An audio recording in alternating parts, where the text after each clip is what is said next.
den nebo odpoledne, podvečer, nevím, jak se sami cítíte v tenhle okamžik. Každopádně díky za pozvání jsem k vám. A já myslím, že rovnou můžeme začít, protože to téma je poměrně obšírné. Vidíme tam všude, až se dostaneme, kam nás to odnese. Já jsem to nakonec nazval trošičku jinak, než jak to bylo anoncováno, to v zásadě souvisí s tím, na čem jsme se dohodli, že se bude o tom bavit. To znamená, co ruský vpád na Ukrajinu napovídá o distribuci moci v systému mezinárodních stavů. Tohle je z naší západní perspektivy snad jako srozumitelná tabulka, ve které máme vyčísleno celkem 16 situací v systému mezinárodních stavů, kdy mezi důležitými aktéry docházelo k tomu, že jeden si mocensky stoupal, někdo jiný se buď to pomoci snažil udržet nebo mocensky klesal. A kdy to vedlo k tomu, že došlo k válce, a kdy naopak k té válce nedošlo. Všimněte si, že většina těch situací, kdy vlastně docházelo k tomu, že v uvozovkách hrozilo nebezpečí konfliktu, tak to tím konfliktem skončilo. Všimněte si, že bez války zůstává ten první, to znamená v době, kdy Portugalci a Španělé vyrazí do světa a ten svět z jejich pohledu nově objevený nebo nově dosažený je tak obrovský, že se spolu nemusí prát, protože si ho rozdělí. Portugalci směřují kolem Afriky do Indie, Španělé kolonizují a plundrují Latinskou Ameriku a to konto nemusí mezi nimi dojít ke konfliktu. Pak vidíte, že máme celou řadu konfliktních situací a další situaci, kdy k tomu konfliktu nedojde, je to začátek 20. století, respektive konec 19. kdy tehdy se všeobecně předpokládalo, že dojde k válce mezi Spojenými státy a Británií. A ono k ní opětně nedošlo a nedošlo k ní zejména proto, že došlo k válce mezi Británií, respektive Británií a jejími spojenci a Německem.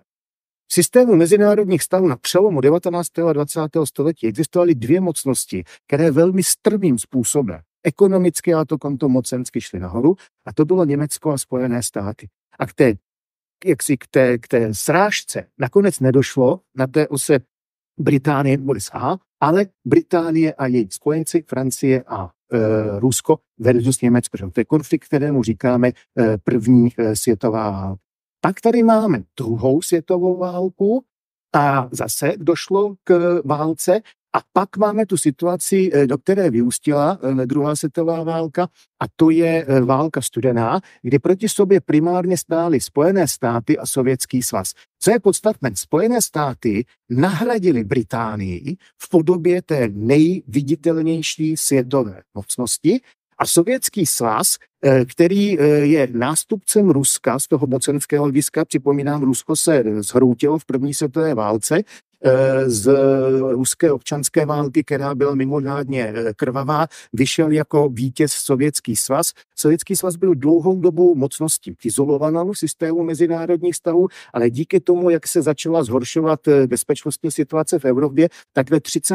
letech postupně je do toho systému začleněn. Ze začátku to vypadá, že Sovětský svaz společně s Británií a s Francií, to znamená, že se tam vlastně obnoví ta konstelace, která spolu bojovala v první světové válce proti Německu a tehdejším jeho spojencům, tak z začátku to vypadá, že Sověti spolu s Brity a s Francouzi budou ten systém mít zájem stabilizovat a nakonec nastal pravý opak.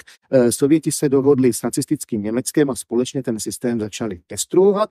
A tomu říkáme druhá světová válka. Z toho potom tedy Sověti nakonec vyšli překvapivě jako vítěz a podařilo se jim nejenom udržet svoji moc, ale poměrně výrazným způsobem rozšířit za hranice toho někdejšího ruského impéria. A mezi Sovětským svazem a Spojenými státy potom probíhala ta konfrontace, které říkáme studená válka. Jak vidíte, studená válka neskončila tou horkou válkou z důvodu, který je do té doby v systému mezinárodních stavů neznámý. Šlo totiž o to, jak velkou moc ti dva soupeřící aktéři byli, ale šlo opravdu, že se objevil nový mocenský prostředek jaderné zbraně. A postupně oba ti aktéři dospěli k závěru, že kdyby se spustili do té otevřené války, tak ten jediný jasný výsledek je, že každý z nich má potenciál zničit toho druhého A nejen to, ale spolu s nimi pravděpodobně celou planetu. Poprvé v historii, kterou mám zaznamenanou, nedošlo k tomu, že by v systému panovala rovnováha sil, ale v systému začala panovat rovnováha strachu. A tahle rovnováha strachu fungovala vlastně až do začátku druhé poloviny 80. let, kdy vlastně dodnes se o tom vedou spory, co vedlo k tomu, že Sovětský svaz si zkrachoval. Co je podstatné, Sovětský svaz nebyl poražen ve studené válce v tom vojenském slova smyslu, protože ta válka žádná nebyla, ale Sovětský svaz se prostě rozpadnul, přestal existovat. Systém, který byl vybudován po roce 1945, systém, jehož úhelným stavebním kamenem jsou Spojené národy, Organizace spojených národů, přetrval do současnosti. Pak tady máme jinou velmocenskou konstelaci, kde se na začátku 90. let, v době, kdy se objevil, uvažovalo o tom, že by to eventuálně se mohlo vést ke konfliktu. A jak vidíte, to je Británie spolu s Francií versus nově sjednocené Německo. Dneska to vypadá jako, že to je naprostý nonsens, proč by se měli utkat, ale vezměme si, že například Margaret Thatcherová byla velký protivník sjednocení Německa a důvod byl velmi prostý. Německo po druhé světové válce, ta spolková republika, bylo počtem obyvatel a tak dále podobně na tom jako Británie nebo Francie. Sjednocení obou německých států na začátku 90. let došlo k tomu, že z ničeho nic spolková republika Německo byla o 20 milionů lidí lidnatější, nebo téměř o 20 milionů lidí lidnatější, nežli Francie nebo Británie. A to vedlo čistě z hlediska toho, jak fungují ty teoretické přístupy k mezinárodnímu vztahu, minimálně k otázce, jakmile se Německo jako takhle v uvozovkách utrhne z řetězu, jakmile navýší svůj velmocenský potenciál, tak s největší pravděpodobností dalším logickým krokem je, že si Německo obstane jaderné zbraně, protože Francouzi a Britové ty jaderné zbraně mají. A jakmile budeme mít v Evropě konstelaci jaderná Británie, jaderná Francie, jaderné Německo, tak se vracíme zpátky tady k té řadě dobře zmapovaných konfliktů a ono to povede k tomu konfliktu znovu. Vidíme, že tato situace nastala, pravděpodobně k ní v tento okamžik není důvod, není vůle takovouhle konfrontaci vést, ale místo toho tady máme ruský vpád na Ukrajinu a ta situace je úplně jiná. Já s dovolením tohleto přeskočím, protože a poněvadž tohleto nás nezajímá pro ty bezprostřední účely této přednášky, ale zůstanu tohoto. Říkal jsem, že klíčem k fungování systému mezinárodních vztahů v současnosti je systém OSN. Podívejte se, jak vypadal svět z hlediska distribuce moci v roce 1945, kdy Organizace spojených národů vznikla. Mimochodem OSN je skrz na skrz americký vynález. Podobně jako Společnost národů. Je tady jeden obrovský rozdíl. Do Společnosti národů Američané nevstoupili, ale v roce 1945 vytvořili systém Organizace spojených národů. Všichni ti, co mají bledě modrou barvu, tak ti vstoupili do OSN hned v roce 1945. Z dnešního úhlu pohledu už to tak nevypadá, ale OSN je organizací vítězů. Vítězná koalice druhé světové války, nejenom ty tři mocnosti, Britové, Sověti a Američané, ale všichni, kteří spolu s nimi na tom participovali, včetně tehdejšího Československa, to všechno jsou vítězové a ta vítězná koalice se nazývala Spojené národy. Kdo se chtěl stát součástí OSN, musel stát na straně vítězů a stát na straně vítězů znamenalo vyhlásit válku Německu, Itálii, Japonsku. Jednomu z nich, dvěma, případně všem třema. Všimněte si například, že Turecko bylo zakládající zemí OSN a Turci vyhlásili válku Německu v únoru 1945. V době, kdy už v zásadě bylo rozhodnuto. A ten důvod byl, protože v tu dobu už se ten systém začíná budovat a Turci chtějí být u toho. Součástí systému OSN, jak vidíte, nebyli ze začátku třeba právě Němci, Italové, Japonci, to jsou teda ty mocnosti, které válku prohráli, jejich spojenci, ať už řekněme spravedlivě nebo nespravedlivě, ty Finsko, Maďarsko, Bulharsko, Rumunsko, Španělsko, Portugalsko, nebo ti, kteří byli neutrální, Irsko, Švýcarsko, Švédsko. Ti tam potom vstupují později. Podívejte se na Afriku. Všechno to, co má červenou barvu, to jsou kolonie, protektoráty a tak dále, tehdejších evropských mocností. A co je podstatné, když se podíváte na ten dnešek, tak nic z toho už neexistuje. Systém mezinárodních vztahů v roce 1945 měl zhruba 51 vítězů a zhruba 20 států, které tu válku prohrály, anebo to byly neutrále. V roce 1945 na světě, který z fyzicko-geografického hlediska vypadá úplně stejně jako ten dnešní, bylo zhruba 70 aktérů mezinárodních vztahů. Dneska jich máme kolem 200. Ten obrovský rozdíl, ten nárůst počtu států jde na vrub dekolonizace, primárně se to týká Afriky, případně některých částí Asie. Proč je tato věc důležitá? Protože ten souboj mezi Spojenými státy na straně jedné a Sovětským svazem na straně druhé, on se neprojevoval jenom v tom, že proti sobě stáli mocensky, hospodářsky, ideologicky, nejlépe vidět to bylo v Evropě podél takzvané železného vývoje. Ale on se taky projevoval v tom, že Američané a Sověti intenzivně pronikali do Afriky, do Asie a tam se snažili těm nově dekolonizovaným zemím nabídnout svou verzi uspořádání společnosti, fungování ekonomiky, nabízeli jim pomoc hospodářskou, vojenskou, tím pádem je korumpovali, zamazovali si je a tak dále a tak podobně. A tenhle ten svět skončil rozpadem Sovětského svazu. Co je podstatné? Rusko je země, jejíž elity, prostě nám budou mluvit o Rusku a o Rusku fakt nemyslím jako obyčejné ruské občany, protože ti mají v zásadě nulový vliv na to, jak systém mezinárodních vztahů, respektive Ruská federace v něm funguje, ale mám na mysli ruské elity. Co Rusko a jeho elity trápí? Ze všeho nejvíc ztráta respektu. To je něco, co se o té klišé, když se používá ten termín o červené niti, ale to je ona červená nit, která se prostě line ruskými současnými moderními politickými dějinami. Rusko a jeho elity vlastně trápí ztráta respektu. Mají pocit, že ta pozice Sovětského svazu, která jim v zásadě vyhovovala, Sovětský svaz byl sice slabší než Spojené státy ve všech měřitelných ohledech, ale ovšem rozhodovali jenom tihleti dva. Cokoliv podstatného se na světě dělo, tak se o tom rozhodovalo buď ve Washingtonu pro jejich část světa, nebo v Moskvě pro jejich část světa, a nebo se museli dohodnout. Nedohodli se sice téměř nikdy na ničem, ale to nevadí. To byl respekt. Ten respekt je furt.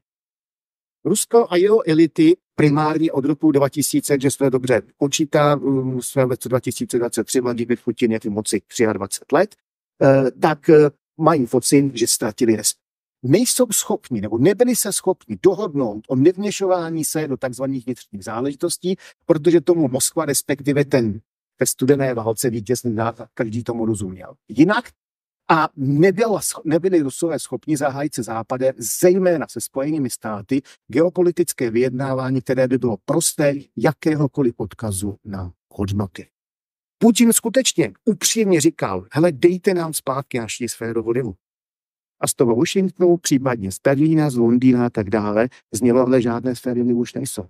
Ty země, jako je třeba Česko, si můžou vybrat, kde a proč chtějí být, a Moskva to odmítla akceptovat. Pojďme se na to podívat trošku konkrétnějším způsobem. Když se podíváte na tuto mapu, respektive tenhle ten graf, tak si všimněte, to je rok 1986. V roce 1986 už je u moci Michail Gorbačov, dostává se tam v 85. a v 86. roce upevňuje svou pozici. Ale než dojde ke spuštění všech těch jeho reforem, které nakonec vedly k rozpadu Sovětského svazu, což samozřejmě nebyl žádoucí efekt, Gorbačov byl přesvědčený komunista a jeho cílem samozřejmě nebylo zničit Sovětský svaz, ale špopat ho upevnit, akorát, že se to nepovedlo, tak vlastně vrcholí studená válka. Teď si všimněte, prosím tě, Sovětský svaz 280 milionů obyvatel. Sovětský svaz byl nejenom v tu dobu bohatě největší země v systému mezinárodních vztahů, ale byl taky třetí nejlidnatější. Víc obyvatel měli jenom Číňané a Indové v tu dobu ve srovnání se Sovětským svazem jako mocenský, hospodářský a tak dále naprosto nevýznam. Na druhé straně Spojené státy, všimněte si USA, 241 milionů. Spojené státy, které dneska mají přes 330 milionů obyvatel, zatímco Ruská federace nemá ani 150 milionů, čili dnešní Rusko je méně než 50% americké populace, a jenom zlomek amerického hospodářského potenciálu, tak v tu dobu Sovětský svaz je výrazně lidnatější. Všimněte si počet vojáků, všimněte si počet rezervistů, všimněte si počet tanků, počet vojenských letadel, počet jaderných hlavic. Superná moc. Na straně druhé Spojené státy, navzdory tomu, že o něco málo lidnatější, už v těch 80. letech s výrazně větší ekonomikou, ale počet vojáků, rezervistů, tanků, vojenských letadel i jaderných hlavic výrazně menší než v případě Sovětského svazu. Nevím třeba, jestli jste se někdo z vás nezapojili do té sbírky zbraní pro Ukrajinu. Možná, že jo, možná, že ne, to je celkem jedno, ale co je podstatné, my tady mezi sebou občané České republiky jsme mimo jiné vybírali peníze na jeden tank. To je tank Tomáš, přesně tak. A tank Tomáš 33 milionů korun. Osobní auto dneska, ne to nejmenší, ale ani ne to největší, stojí zhruba 500 000 korun. Vezměte si, kolik osobních aut je tank Tomáš. Jeden. A na jeden jsme vybrali. A Sověti jich měli 54 500. Podívejte se, kolik tanků měli ostatní státy Varšavské smlouvy, kde jsme byli i my.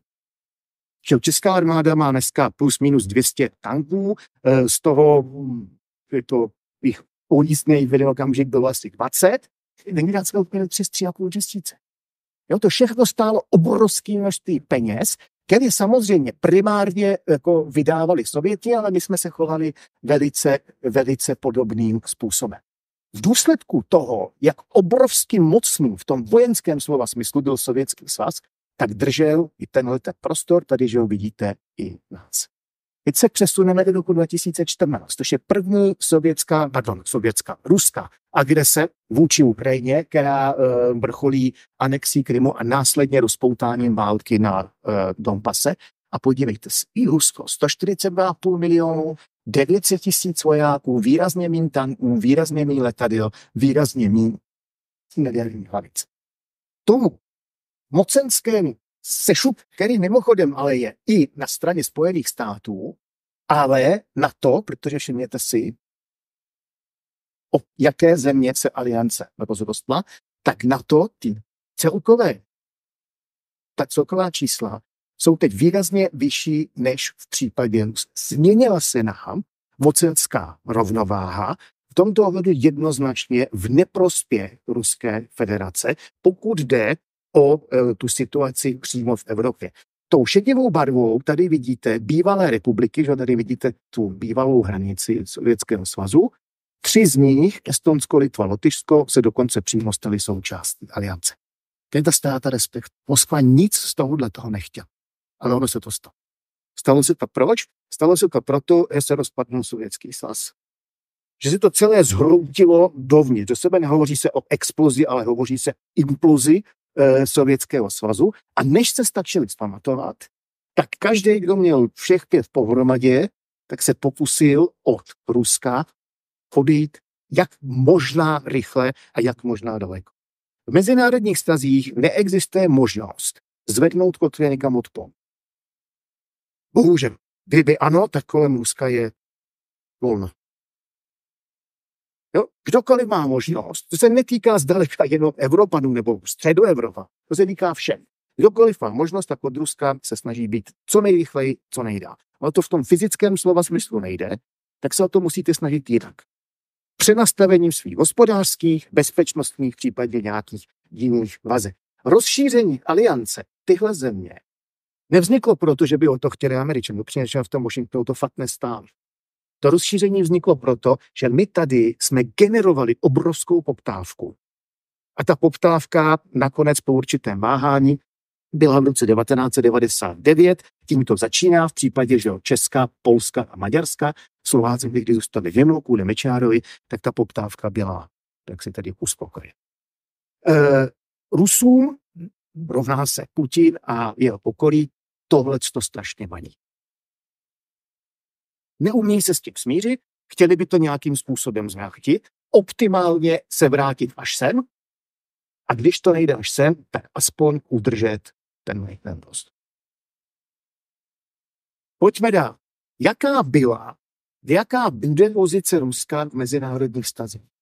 Putin tvrdil, že chce budovat Rusko moderní, otevřené, přátelské, technicky a technologicky vyspělé. Prostředkem tomu bylo pořádání významných mezinárodních politických, kulturních a sportovních akcí. Dvě jednoznačně nejviditelnější, které v zásadě nešlo ignorovat, zimní olympijské v Soči a mistrovství světa ve fotbale, ale bylo jich tam desítky dalších. Ve skutečnosti se Putin snažil budovat Rusko silné. Upřímně řečeno, Putinovi se zatím žádný z jeho plánů nepovede. Jo? Kdyby Rusko fungovalo tak jako jakýkoliv jiný stát v systému mezinárodních vztazích, teda z těch demokratických států, tak ve všech demokratických státech se vlády odpovídají svým voličům. Mimochodem, všimněte si, žádné vládě to není příjemné, když jsou jich vedené otázky. Ta současná, kterou máme, se v tomto ohledu vůbec neliší od té předchozí. Prostě těm vládám a těm, kdo drží moc, se to nelíbí.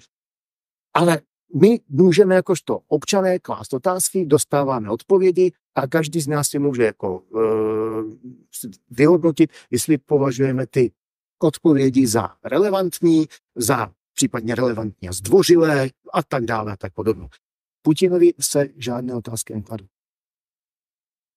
Rusko, jakožto politický systém, který tam Putin vytvořil, tak institucionalizovalo neodpovědnost.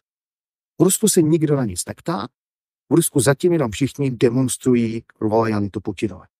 Kdo to nedělá, tak přijde o život, anebo odchází do věc. Obrovský rozdíl mezi současným Ruskem a někdejším Sovětským svazem, ta země paradoxně dosud má víceméně otevřené hranice. Jo? Ze Sovětského svazu nebylo možné odejít. Z Ruska v zásadě bez problémů.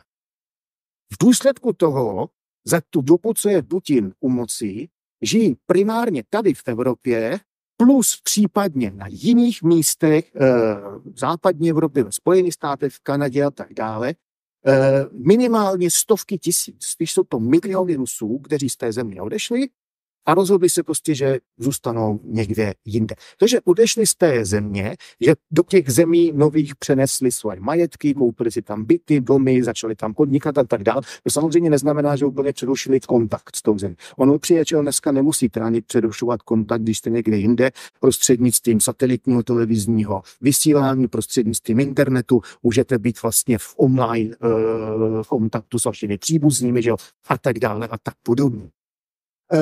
Jaké Rusko se Putin tedy snažil budovat? Silné. Pomáhalo mu v tom strašně nerostné bohatství.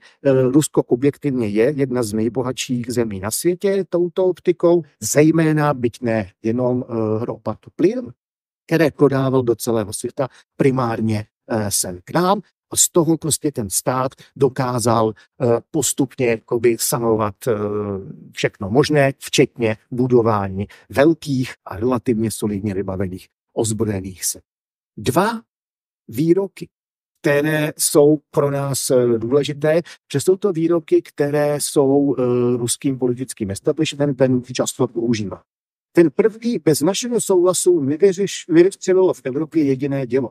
Autorem toho výroku kancléř, respektive velkokancléř ruského impéria Alexandr Bezborodko, který sloužil Kateřině Veliké. Když se podíváte na tu dobu, to je konec 18. století, tak tu dobu proběhly z ruského pohledu v Evropě dvě mimořádně jako důležité aktivity. Za prvé, Rusové v zásadě úplně vytlačili Turky ze severního pobřeží Černého moře.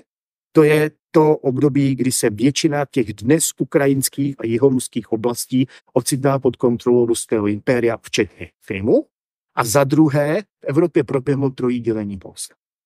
Bavíme-li se o trojím dělení Polska, což začíná v roce 1772, končí to v roce 1795, tak když se bavíme o trojím dělení Polska, tak Polsko rozhodně to nebylo to dnešní Polsko. Polsko tehdy, takzvaná Řeč Pospolitá nebo Polsko-Litevská unie, nebo jakkoliv jinak ten stát chcete nazývat, to byl obrovitánský státní útvar, který se táhnul v zásadě od Baltického moře téměř až po ten Krym. Rozloha v době, kdy kulminovala jejich moc, byla přes 1 000 000 čtverečních kilometrů a v době, kdy si ho Rusové, Rakušané a Prusové rozdělili, tak to bylo ještě pořád kolem 10 000 čtverečních kilometrů. Ti sousedé si Polsko rozdělili bez zbytku. Z Polska nezostalo ani měl. To je pro Rusko optimální scénář. No to je něco, co tehdy si Rusové myslí, že mezinárodní vztahy jsou nastaveny na U, protože oni teritoriálně postupují. Tak to je Alexandr Bezborodný. Ten výraz bez našeho souhlasu nevystřelilo v Evropě jediné dělo, ale to je historicky nonsens samozřejmě. Ale ukazuje to na jejich představu, jak optimálně má systém mezinárodních vztahů vypadat. Něco chcete, musíte se nás zeptat na hlavu. Když vám to dovolíme, konejte. Když vám to nedovolíme, máte svinění. Druhý. Rusko se neurazilo, Rusko se soustředilo. Aleksandr Gorčakov, opět je tehdy velkokancléř Ruského impéria. To byl člověk, který stál nikoli v čele Ruska jakožto panovník, ale prostě měl tam tu významnou politickou administrativní funkci v době, kdy Rusko prohrálo krymskou válku. Porážka v krymské válce pro Rusko byl obrovský šok, protože to byla první válka po zhruba 150 letech, kterou prohrál. Rusko mimochodem, a na to byli tam všichni zvyklí, mnoho bitev prohrál do té doby, ale nikdy neprohrálo válku, nebo mají pocit, že nikdy neprohrálo. A v krymské válce prohrál. Mimochodem, krymská válka, ruský vpád na Ukrajinu mají spousta styčných bodů. Nejenom to místo, ale i to, jakým způsobem ta válka je vedena, teď nemyslím technicky a technologicky, to jsme samozřejmě dneska úplně jinde, ale prostě takhle to teď dopadne. A co je podstatné, Rusko se neurazilo, Rusko se soustředilo. Rusové válku prohráli. Museli uzavřít mír, z jejich pohledu mír jako potupný, nečestný a tak dále. A Rusové se k Evropě tehdy poprvé otočili zády a vydali se jinam. Vydali se na Kavkaz, vydali se do Střední Asie a vydali se na Dálný.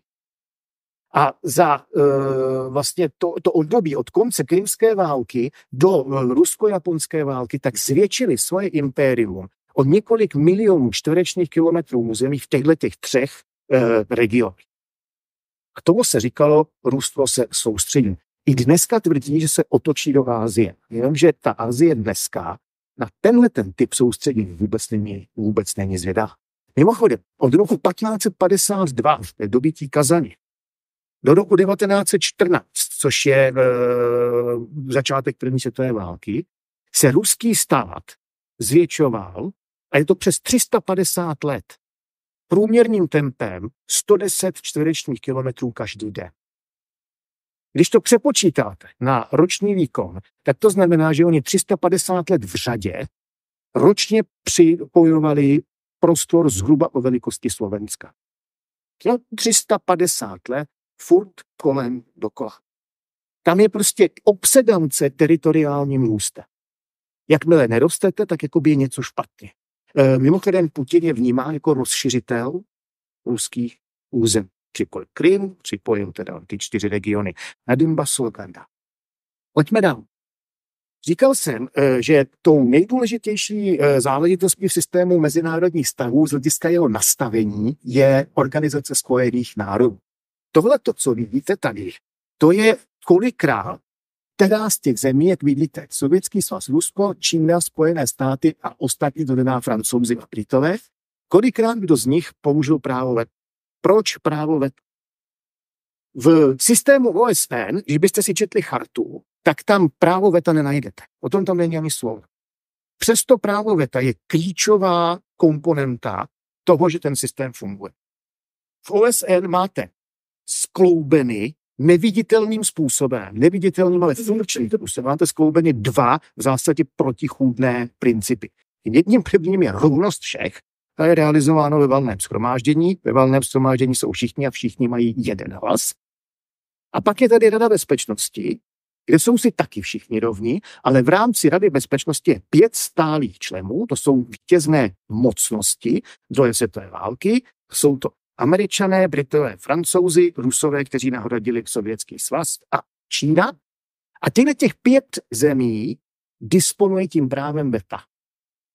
A kdykoliv kterákoliv z těchto zemí právo veta použije, tak to znamená, že problém, který mezinárodní společenství dělí, tak se na půdě Rady bezpečnosti nebude řešit. Že o tom problému se mlčí. A zároveň pro ty všechny ostatní je to signál, hele, tohle nám fakt nevyhovuje.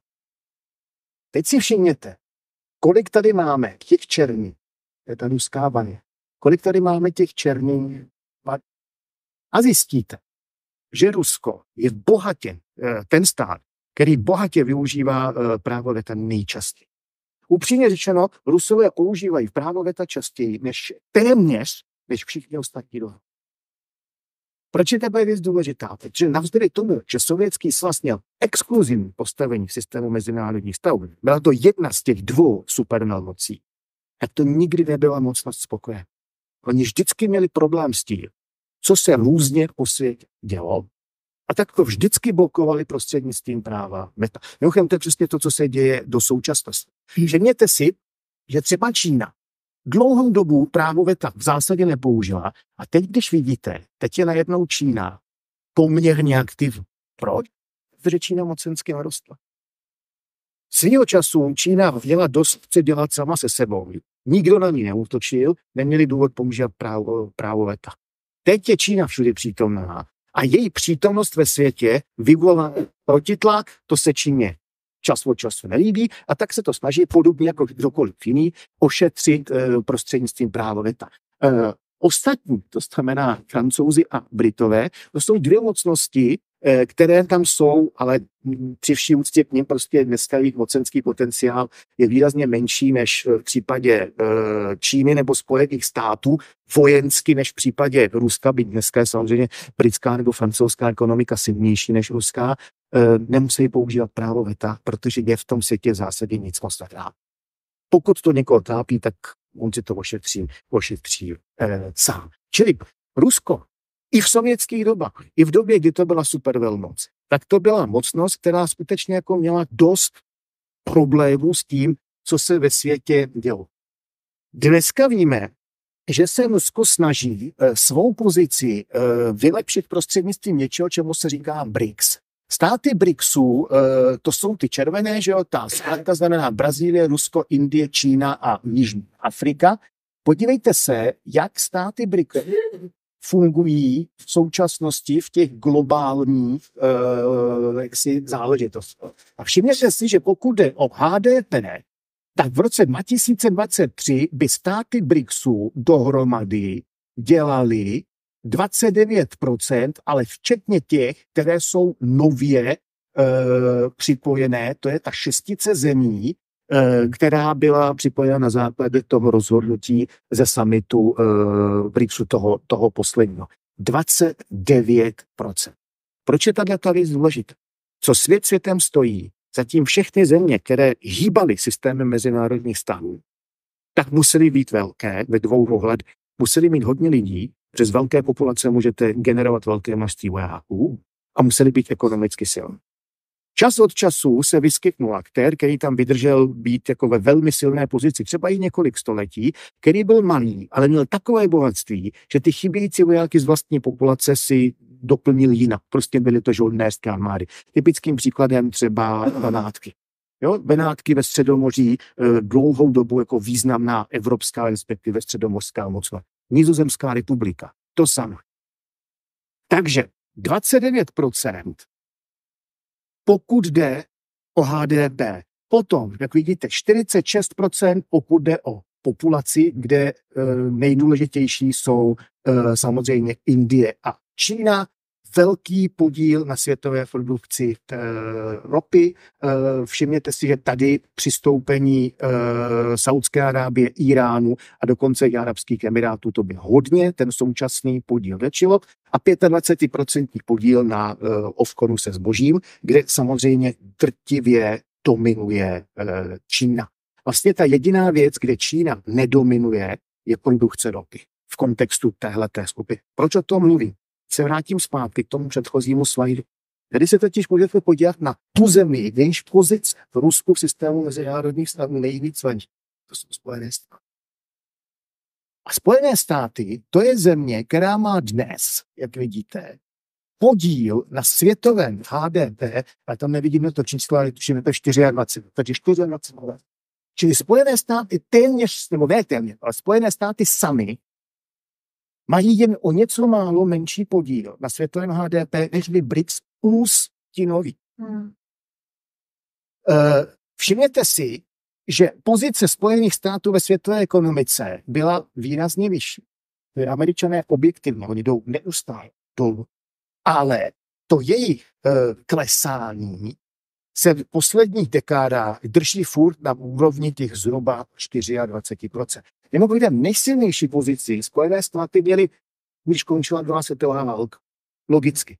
Evropa zničená, Japonsko zničené, v Asii tehdy nic moc víc industrializované nebylo, takže když končila druhá světová válka a než začala poválečná rekonstrukce Evropy a Japonska, tak podíl USA na světové ekonomice byl přes 50%. Jakmile se Evropa zpamatovala, no tak to začalo klesat, pak se přidali Japonci, pak asijští tygři, že jo, a tak dále a tak podobně. Takže ano, Američani vlastně furt jdou dolů, ale všimněte si, že ten jejich podíl je opravdu značný. Samozřejmě obrovsky narostla světová ekonomika, ale Spojené státy si tam pořád drží zhruba tu čtvrtinu a teď se zase podstatní. Spojené státy jdou nahoru, respektive si drží to svoje, nahoru jde ten svět a v rámci toho světa z těch velmocí nejrychleji a nejpropastnějším způsobem kleslo Rusko. Není podstatné to, že Rusko je ekonomicky slabší než Spojené státy. Bylo vždycky, i v sovětských dobách. Není podstatné to, že Rusko je ekonomicky výrazně slabší než Evropská unie. Bylo vždycky. Není podstatné, že je Rusko slabší hospodářsky než Francie, Itálie, Španělsko, Německo, Británie. Jsou ty velké evropské ekonomiky. Průšvih je, že v roce 1989 sovětská ekonomika byla zhruba 10krát větší než ekonomika Číny. A dneska je ruská ekonomika 12krát menší než ekonomika Číny. Tohle zase přeskočíme a zastavíme se i jednoho fenoménu. O čem jakoby ten Putin v uvozovkách sní? Rusko je velmoc. To je objektivní jako označení jeho pozice. To se vám může líbit nebo nelíbit, ale to je fakt. Problém je, že Rusko bylo super velmocí a to už není. To je ten jako stroj jejich problém.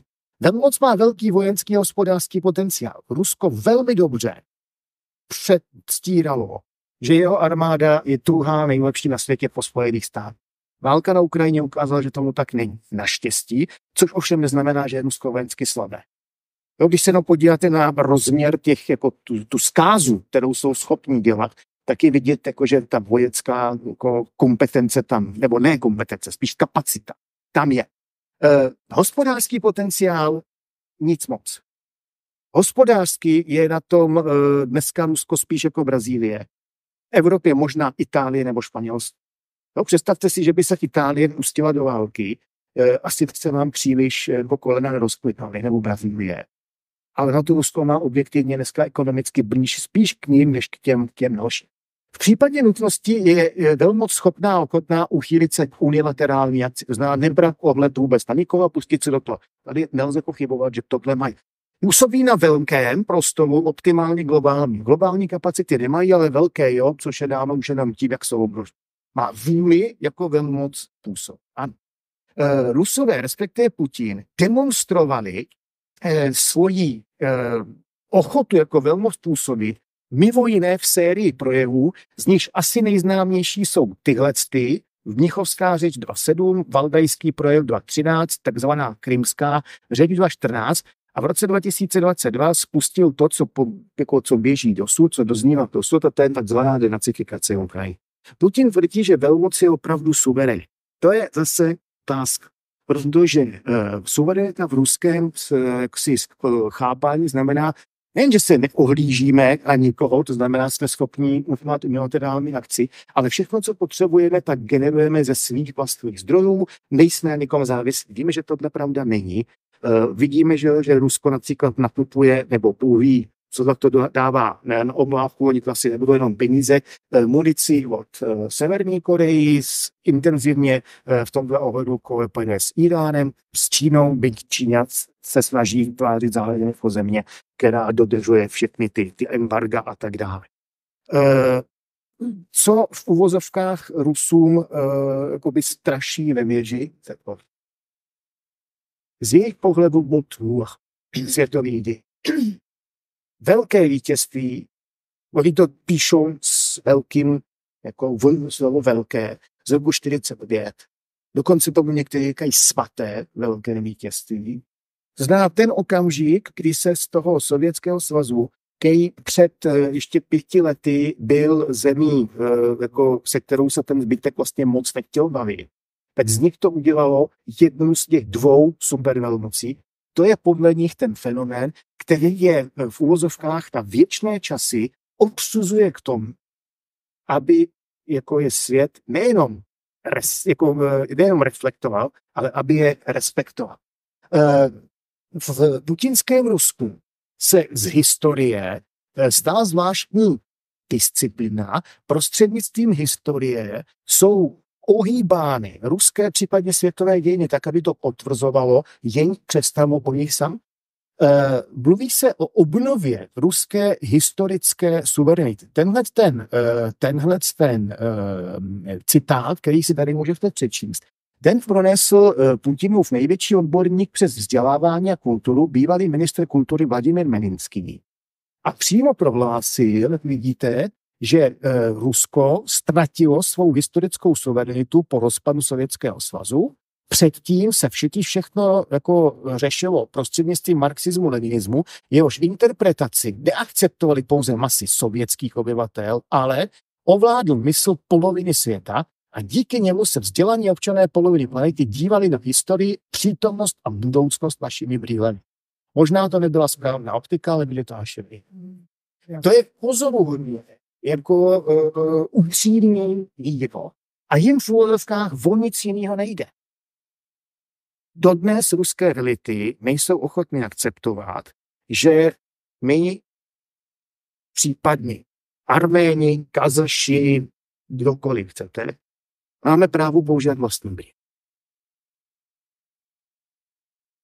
Já bych to tady asi ukončil jako moje úvodní entré, protože ono to téma je neuvěřitelně složité a komplexní. A možná, jestli někdo z vás má nějaký dotaz, a potom se případně dostaneme k některým konkrétnějším náležitostem.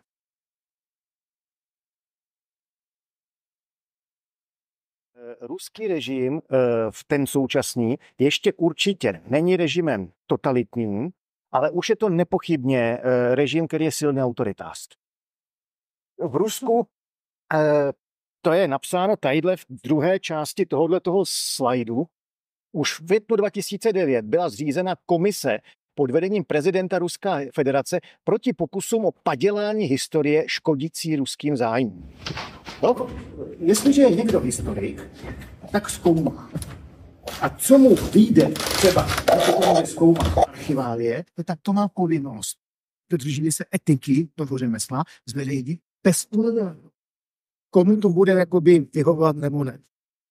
Jo, tak to se chová historik. A jak tady vidíte, padělání historie škodící ruským zájmům. To znamená, zájem státu je důležitější, než to, co se reálně stane. Mimochodem, Rusové neotvírají archivy. Jo? V Rusku stále nejsou otevřeny archivy, ani z roku 1917. Natož z čehokoliv, co se stalo později. Mimochodem, když se rozpadnul Sovětský svaz, tak ten rozpad dopadnul velmi drsně i na tu skupinu lidí, kteří se tou tehdejší marxistickou tématikou, tím návozem říkalo pracující inteligence.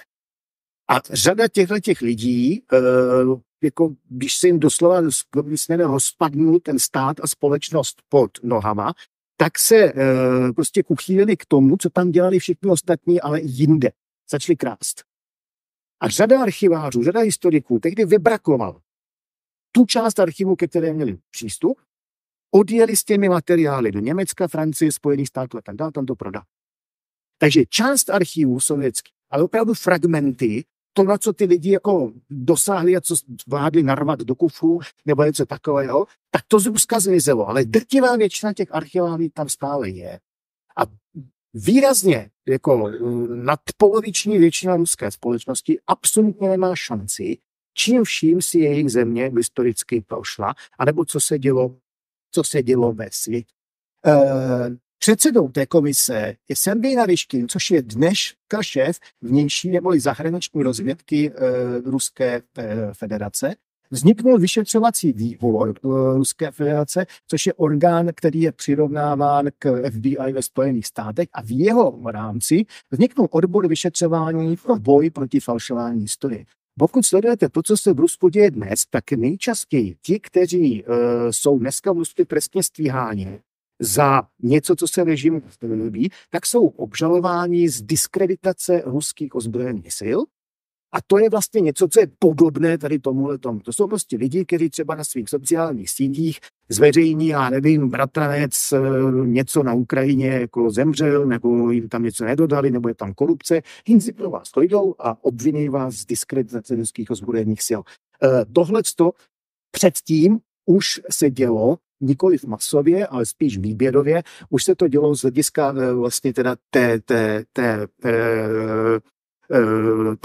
toho padělání historie. Mimochodem, my jsme to viděli, mohli vidět tady u nás přímo v Česku.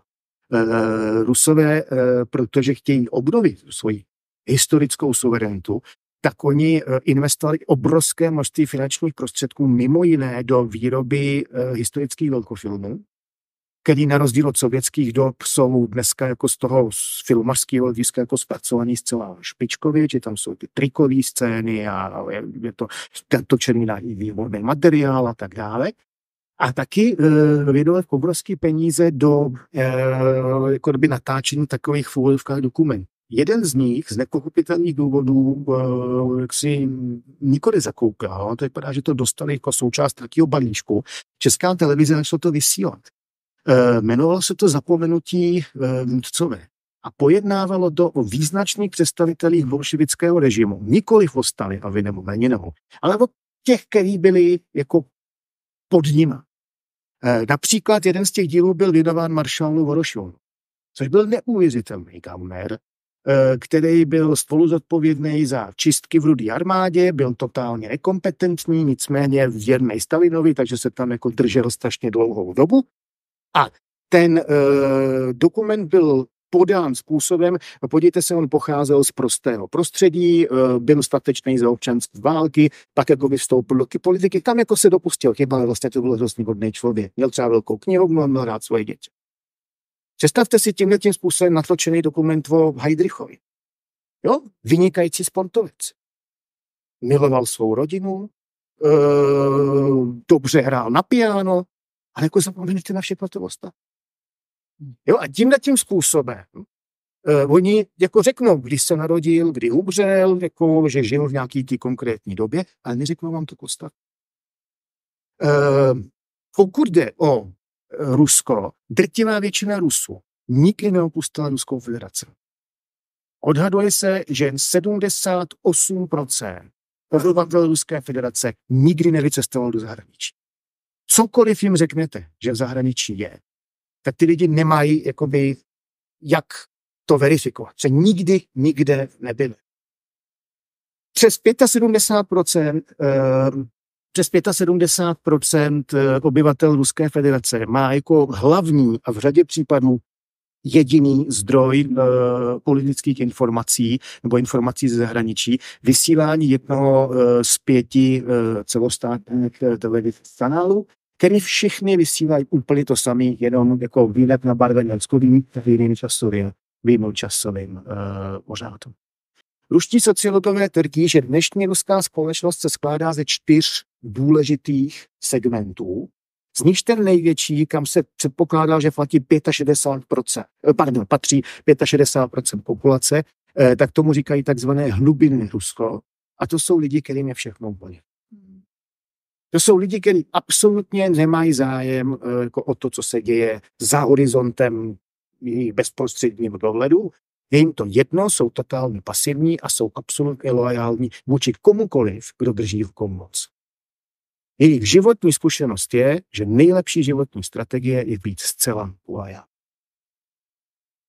Takže tohle je společnost, ve které Putin vládne, on zná svoje pappenheimské, zná je velmi dobře. A Vladimír Putin 23 let buduje režim, kde všechno podstatné je koncentrováno v jeho rukou, respektive v rukou těch, kteří jsou loajální osobní jeho. Všichni ti, kteří spolu s Putinem vytvořili ten režim, jsou tam strašně dlouhou dobu. Řada z nich je tam celých těch 23 let vedle něj. A to konto, ta představa, jako že někdo z nich se najednou jako zvedne a odstraní ho hopnout a tak dále, příliš nedává smysl, protože nic takového se nestalo v sovětských dobách a nic takového není důvod, aby se stalo teď. Tím neříkám, že se to stát nemůže. Říkám jenom, že jako pravděpodobnost takového vývoje, že je strašně malá. Prostě, když se sjednocovalo Německo, tak tehdy Sovětský svaz dostal záruku, že se nebude na to rozšiřovat na východ. Tato záruka byla teda pochopitelně nebyla splněna. Tyto sliby nebyly splněny. Takže je zcela jasný, že válku na Ukrajině, zodpovědnost za válku na Ukrajině má prostě Západ, který prostě tom skoro dotíral tak dlouho, až, jak se říká, prostě dráždili medvěda, že jo, a říkali si tak, vyleze medvěd, nevyleze a on bude jenom brušet a nevyleze, že jo, no tak to zkoušeli a on nakonec vylez.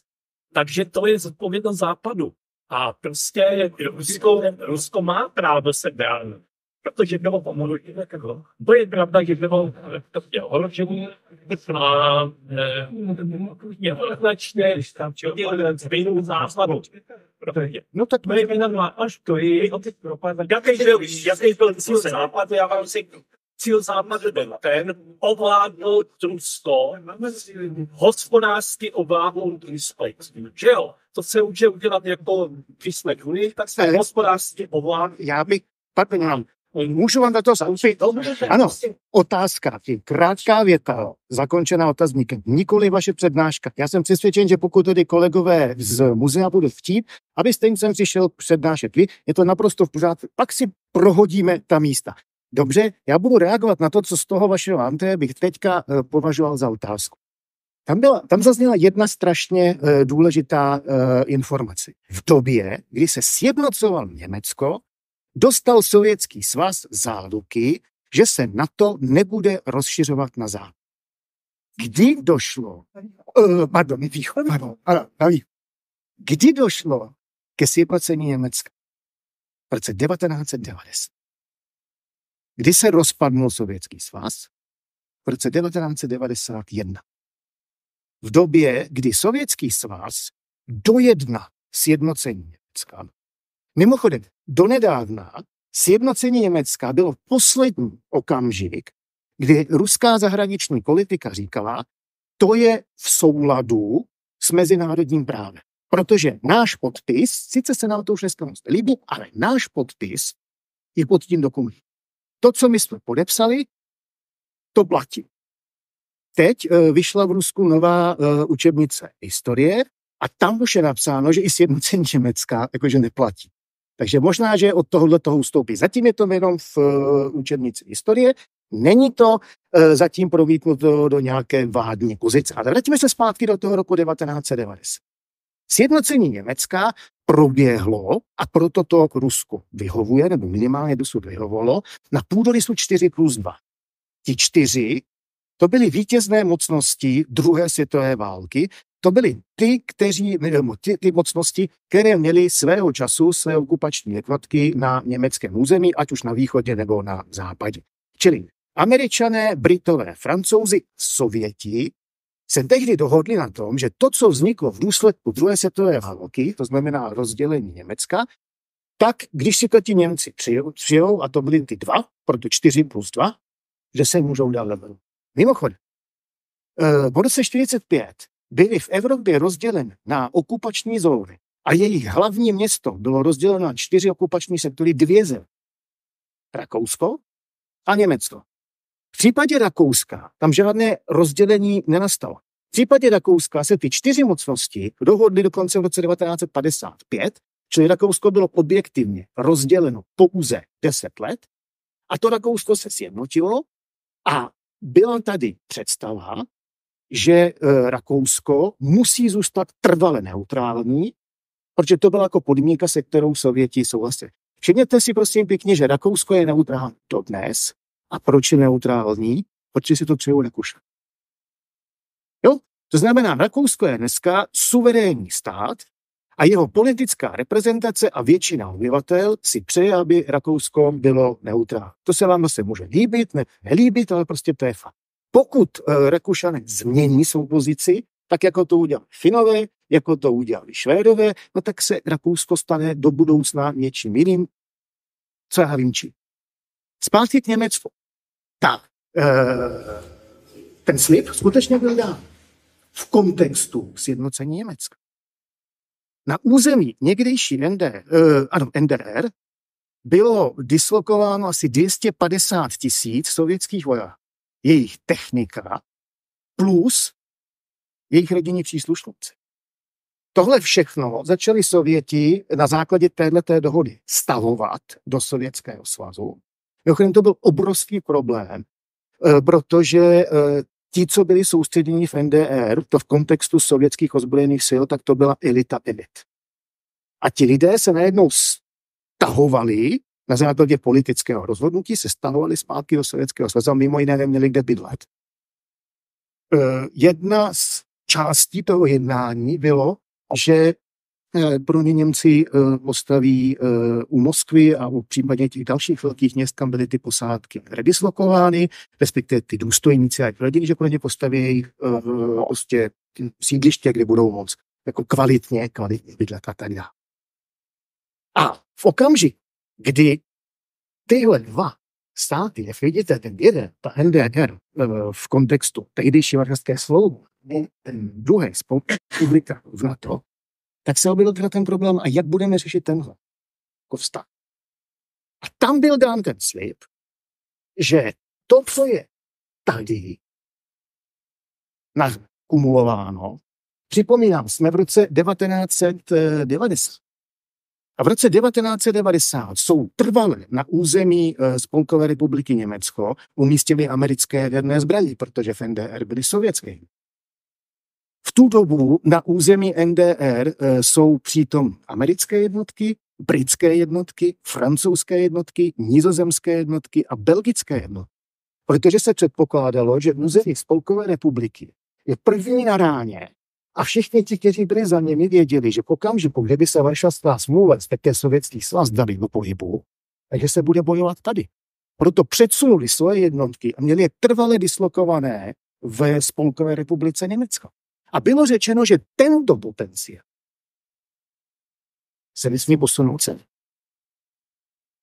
To znamená, že britské, francouzské, belgické, nizozemské, ale zejména americké jednotky nepřejdou tu hranici, která sice zmizí, protože ty dva německé státy se sjednotí, ale nedojde k tomu, že tam jakoby vstoupí do těch Sověty opuštěných kasáren a že se tam rozmístí jejich těžká vojenská technika, jaderné zbraně a tak dále, tak podobně. A to je přesně to, co se stalo. To je ten slavný slib, který byl dán Gorbačovovi. A co je podstatné, Michail Sergejevič Gorbačov tento rozměr té dohody potvrdil opakovaně v jednom každém rozhovoru, který kdy od té doby až do své smrti dal. Naposledy tady v Evropě, když byl pozván do Německa u příležitosti výročí právě pádu berlínské zdi a sjednocení obou německých států, ten jeho rozhovor tehdy vyšel v Rossijské gazetě, což je tiskový orgán vlády Ruské federace. Jmenuje se Já proti любых stěn, to znamená přeloženo do češtiny, jsem proti jakýchkoliv zdí, a on tam právě psal, co to pro ně, to nepsal, odpovídal na ty otázky, co pro něj znamenalo sjednocení Německa, že je proto, aby v Evropě nebyly žádné zdi, abychom jako spolu komunikovali, a tam explicitně na tenhle ten dotaz řekl, ano, my jsme dostali ty záruky, ale pouze v kontextu sjednocení Německa. Protože v roce 1990, v říjnu 1990, kdy se sjednotilo Německo, nikoho nenapadlo, že se rozsype Sovětský svaz. Proč se rozsypal Sovětský svaz?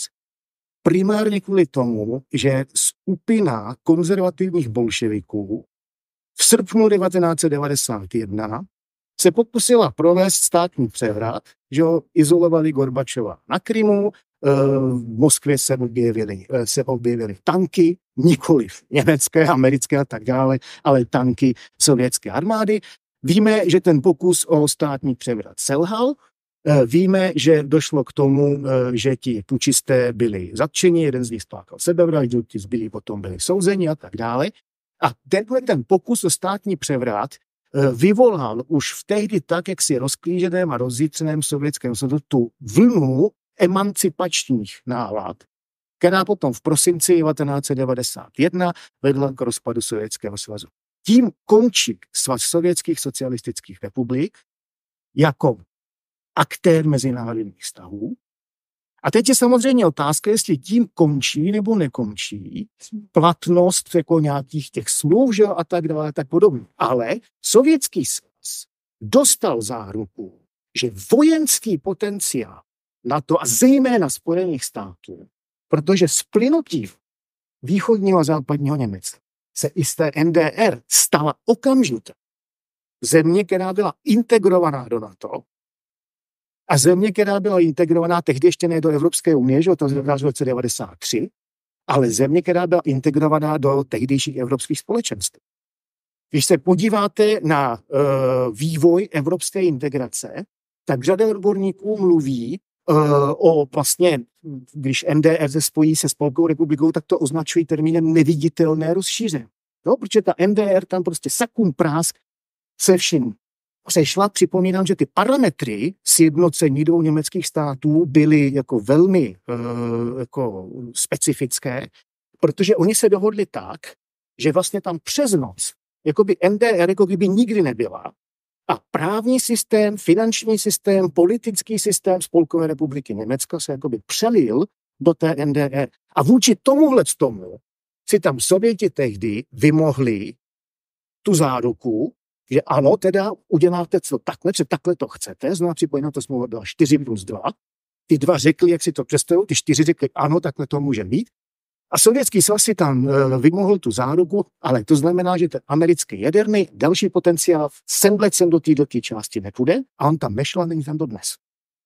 Cokoliv se dělo potom, tak to už nemá se Sovětským svazem a jeho zárukami nic společného, protože žádný Sovětský svaz neexistuje.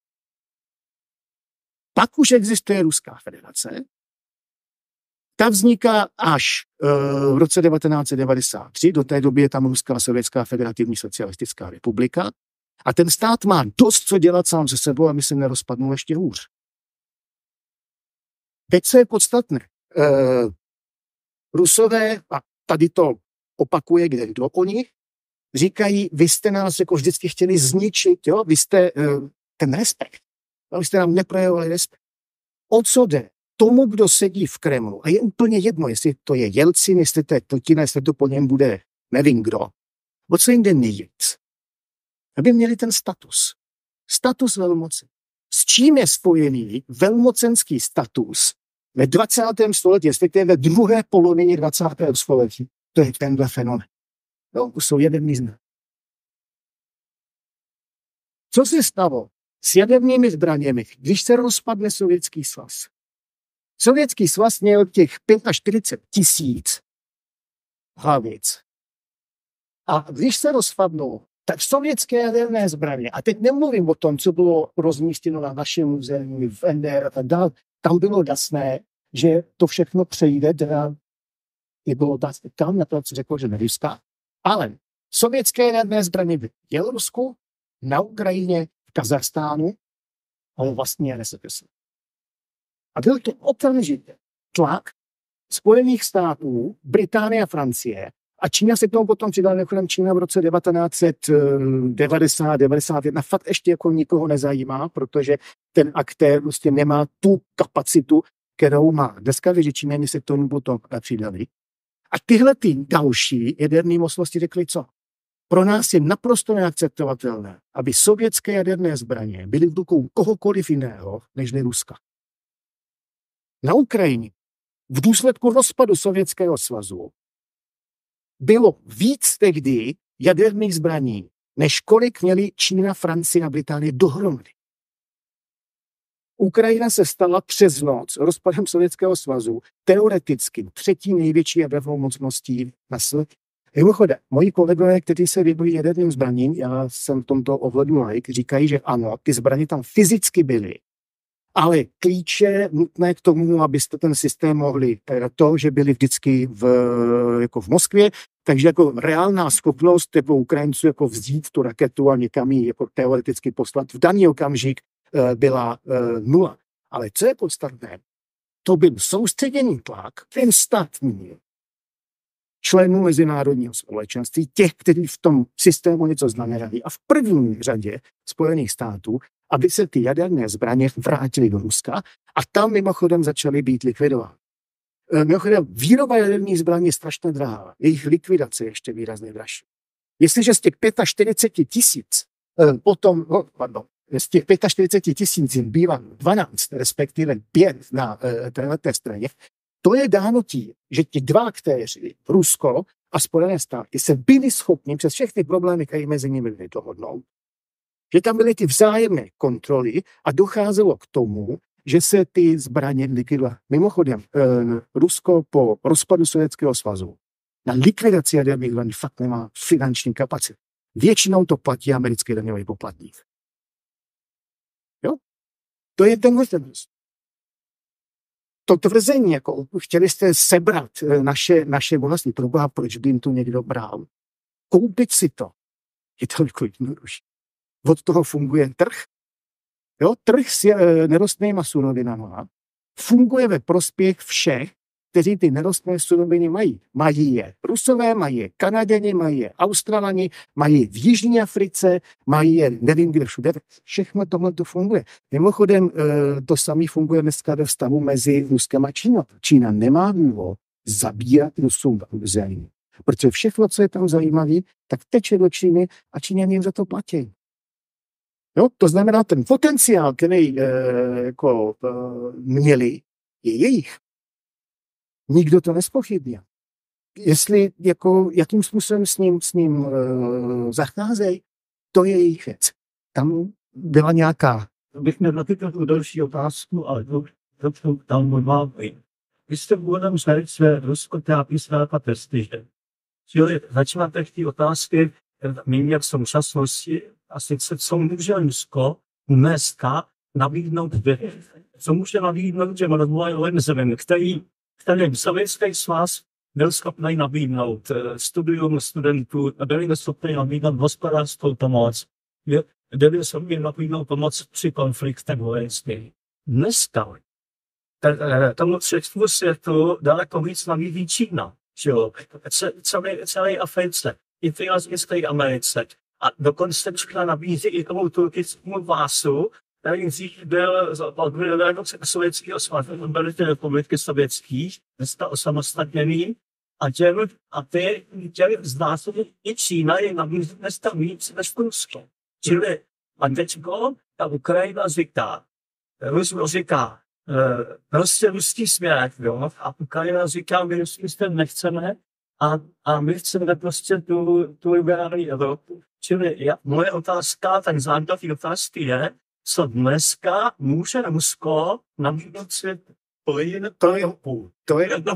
To je levnej plyn, ale dlouhý plyn. Už se dělá, a taky navíc, už se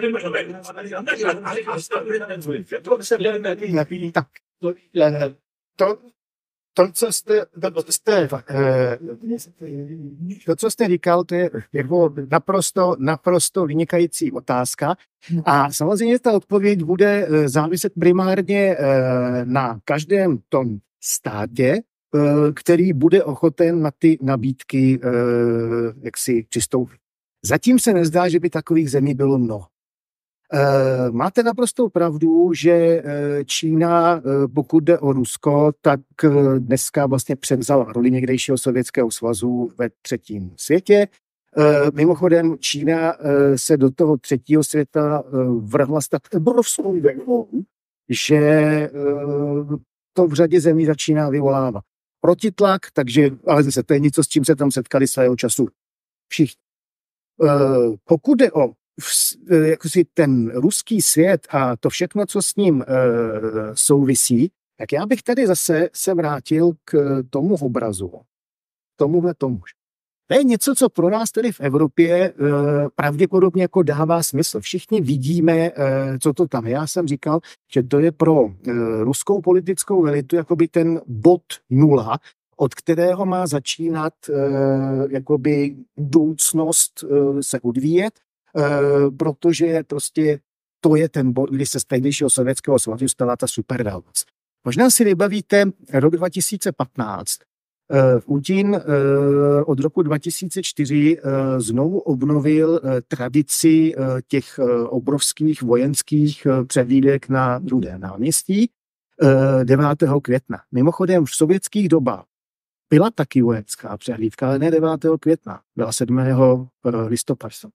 Ta nejdůležitější, ta ikonická vojenská přehlídka se konala 7. listopadu a zase my starší si vyplavíme, že to je součástí té legendy, že 7. listopadu 1941 ty vojáci z té přehlídky rovnou jako ochodovali do těch lidí před Moskvou, kam se blížili tehdy Němci. Čili v sovětských dobách existovala monumentální vojenská přehlídka 7. listopadu a Putin na to navázal, ale to datum, což je 7. listopad mu fakt jako voní, tak to datum přehodil na 9. května. Mimochodem 9. května v těch sovětských dobách byla ta vojenská přehlídka 3krát. Ne každoročně, ale vždycky, když bylo také to kulaté výročí, taky udělali, že svého času měli jako 2 přehlídky, jako 7. listopadu 9. května, ale Putin to vrátil na toho 9. května. A v roce 2005 mu přijel, můžete se na to podívat na YouTube, v roce 2005 mu přijel na tu vojenskou přehlídku, jak Rusové tehdy říkali, celý svět. Kdo byl celý svět v roce 2005? To byl primárně tehdejší americký prezident. V roce 2005 na vojenský přehlídce je přítomný fyzicky v Moskvě americký prezident, francouzský prezident, německý kancléř, Britové tam neměli premiéra, předl nemocnej, takže toho tam zastupoval v volivkách jen ministr zahraničních věcí a potom že desítky dalších méně významných hostů. V roce 2015 to Putin chtěl pakovat, jenže v roce 2014 si anektovali Krym a jako ta naše část světa mu řekla jako ne, my nemáme zájem. Že? Vzpomenete si jistě, že jediný, kdo tam tehdy cestoval, byl Miloš Zeman, ale ani ten nakonec nešel na tu přehlídku, ale zůstal jako tam, nevím, hotelu, nebo je to celkem jedno. Nicméně, na té přehlídce byl jeden strašně důležitý host, a to byl čínský prezident Xi Jinping. A když si přijel v roce 2015 do Moskvy na přehlídku, tak právě pro tu rasistickou gazetu dal velký interview a od té doby mají s Putinem jako tenhle ten zvyk, že když přijíždí si do Moskvy, tak on jako dává interview nebo dokonce napíše článek, který otisknou ruský noviny a když jede Putin na druhou stranu, tak zase on to samý udělá proti Číně. A oni mu říkali, tak jako vy jste tady, že jo, naše velké vítězství, a on říkal, jo, já jsem tady, jsem hrozně rád, vaše velké vítězství. A zakončil ten rozhovor. Těším se na to, že Putin v říjnu 2015 přijede za mnou, protože to zase Číňani slavili svoje jako vítězství ve druhé světové válce. A v této souvislosti bych rád připomněl, že naše válka začala dřív než ta vaše, trvala díl a měli jsme víc mrtvých. Nic z toho, na čem Rusko staví svou pozici vůči téhleté části světa, kde jsme my, ho absolutně nezajímá. Naše válka začala dřív, skončila později a měli jsme víc mrtvých. Jo, to je vztah mezi Ruskem a Čínou. Jak už jsem říkal před chvílí, v roce 1989 byla ekonomika Sovětského svazu 10krát větší než ta čínská. Dneska je čínská 12krát větší než Ruska. Rusko má 140 milionů obyvatel, Číňani mají miliardu 400 milionů obyvatel. Hustota zalidnění na čínský a ruský straně i společný dálně východní hranice je 12krát až 15krát vyšší v Číně než v Rusku. To, když se podíváte na ty poslední vzájemné čínsko-ruské kontakty, tak zjistíte, že když byl Xi Jinping v Moskvě, tak Rusové zveřejnili, já jsem to přečet celý, je to 26 stránek textu, jako memorandum, na čem všem se dohodne. A všude tam je napsáno, ruská strana se zájmem studuje čínské návrhy, ruská strana promítne čínské představy, do svých koncepcí a tak dále. Ta čínská strana jim jako vůbec nic. Pokud jde o ruský mír, podívejte se, kdo je jeho součást. Zjistíte, že součástí ruského míru je jen ten, kdo nemá žádnou jinou možnost. V současnosti je to Bělorusko. S Ukrajinou jsou ve válce. Arménie, nešťastný stát na Jižním Kavkaze, který má tak špatný vztahy se všema svýma sousedama, že mu nikdo jiný než Rusové jako nezbyli. Co udělali Rusové pro Arménii? Nic. A když se jako Arménie dostala až do té situace, ve které je, tak co teďka tvrdí Putin? Vy jste si to dohodli v Praze. Jako co po nás chcete, aby jsme vám pomáhali? Vy jste se dohodli v Praze na evropském politickém společenství, že Náhorní Karabach je součástí Azerbajdžánu, tak to je vaše věc. A když arménský parlament, čili jaksi zákonodárné těleso suverénního státu, když odhlasovali, že se Arménie připojuje k tomu mezinárodnímu statutu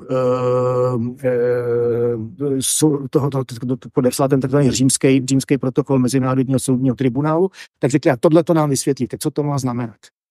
Jak jste si mohli dovolit udělat ten krok, který nám se nelíbí. To je ruský mír. Mimochodem, když se podíváte zpátky do historie, tak zjistíte, že mezi dnešním ruským a dřívějším sovětským a předtím ruským chováním vůči tomu zbytku světa se nikdy nic nezměnilo.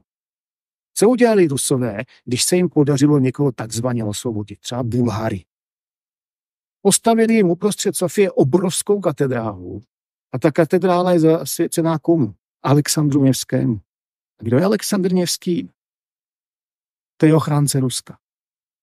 Tak ten má katedrálu jak hrom v hlavním městě Bulharska. No, co to je asi za symboliku? Na pokud jde o nás, tak jasně, bolševici nemohli stavět katedrály, jako to by nějak moc nešlo, no tak ti si tam stavěli asi ty svoje záležitosti. Téměř ve všech zemích socialistické Evropy se nějaké město muselo přejmenovat po Stalinovi, pak se to asi složitě jako přejmenovalo zpátky, když se ukázalo, že to byl lump a tak dále. To je ruský mír. Válka mezi Ruskem a Ukrajinou je válka mezi dvěma největšíma slovanskýma národama v Evropě, respektive na světě. To je ruský mír. Jo? A jejich schopnost něco jiného nabídnout než násilí výrazně klesá. Máte naprostou pravdu. Sovětský svaz nejlíp se dá ukázat na vztazích mezi Sovětským svazem a Egyptem, výstavba velké přehradní hráze v Asuánu. Tam to původně měli stavět Američani a financovat, protože Egypťani na to sami neměli kapacity, nedohodli se, protože Egypt tehdy navázal diplomatické vztahy s komunistickou Čínou.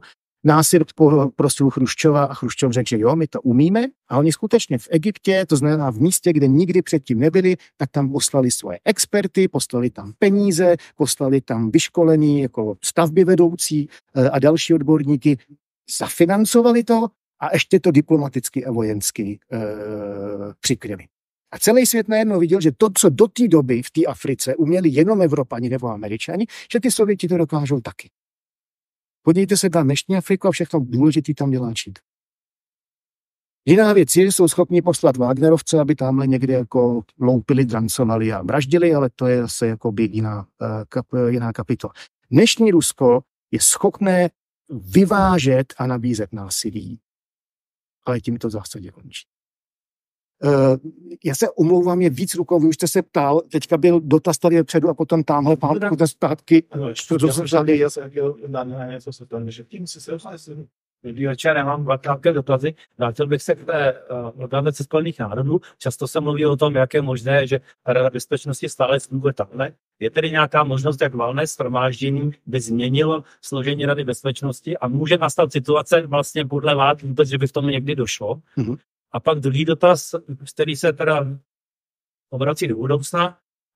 Pan Votápek, český diplomat, vyslovil teorii, že pokud tedy Rusko na Ukrajině doufejme neuspěje, takže naopak ne, že to území rozšíří, ale může se stát to vlastně začátkem dalšího štěpení Ruska. Máte na to podobný návod? Jasně. Pokud je o OSN a Radu bezpečnosti. Rada bezpečnosti OSN je klíčový orgán. bez vůle stálých členů Rady bezpečnosti se v tom systému nemůže změnit vůbec nic.